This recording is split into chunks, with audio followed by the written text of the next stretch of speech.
Hi guys! So ngayon mag-aano kami ng mama ko. Mag-i-review kasi bukas may test kami. Taya, mama, taya na. Hanggang ilang Ito dito pumupunta. Alam mo to, di ba? Dito pumupunta kung may sakit. Ito sabihin ko sa'yo, ha? Ito, okay to. Alam mo pinrowing. Ito, halimbawa. and subscribe! Kuya, halimbawa, Remelio Laudato. Ibig sabihin, Remelio Laudato, pangalan siya ng tao. Ibig sabihin, siya yung namumuno. Namumuno siya kasi pangalan siya ng tao. Pag naman sabing 1,800 babae at 3,000 lalaki, pag may bilang siya, ibig sabihin, populasyon yun. Yun yung bilang ng tao. Pag naman katoliko, relihiyon yun. Diba, katoliko, Iglesia ni Cristo, yun, relihiyon yun. Tapos kapag naman, Langkasan, Dasmariñas City, Cavite, meron na nga sa lugar, di ba, Cavite, ibig sabihin, pangalan ng komunidad. Dalawa, Marbo Villas, ano siya? Pangalan yun ng komunidad, pag lugar. No? Tapos kapag Tagalog, ibig sabihin ng Tagalog, yun yung grupong etniko. Alam mo na. Tagalog, grupong etniko. Etnikaw. Ganun yun. Tapos ito naman isulat kung tama o mali Pag sa walang bahala sa mga paglabag sa mga altuntunin, mali yan. Ibig sabihin ng pagsasawalang bahala, yung wala kang pakialam. Kaya mali yan. Kailangan Mali.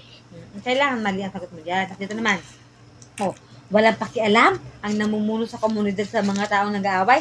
Sabi mo, sang-ayon? Mali ako. Mali ka talaga dyan. Ano mo to? Ano mo sabi to? Bakit sang-ayon? Bakit S at saka? SD. Hindi yan to. ES.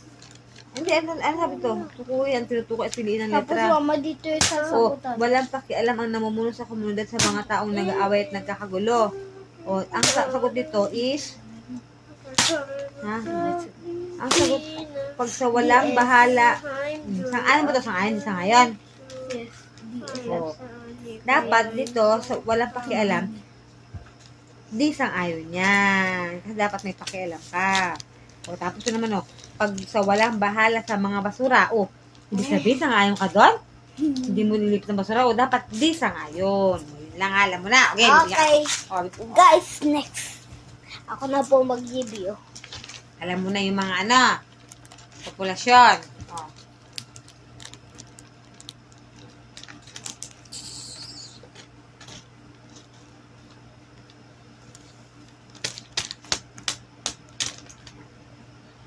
Mama, si teacher talaga. Tignan mo.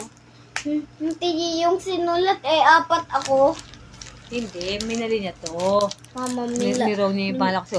Ang kubo ay nasa tabi ng puno. May Sapa. puno sa tabi ng kubo. Dalawa ang puno. Dapat tama ka naman to. Buko at suha. Wait lang! May kubo si Tatahog. Nakatabi ng sapa. Tabi ng sapa dapat. Ang sagot ay ng sapa. Okay. Ganun yun. Next.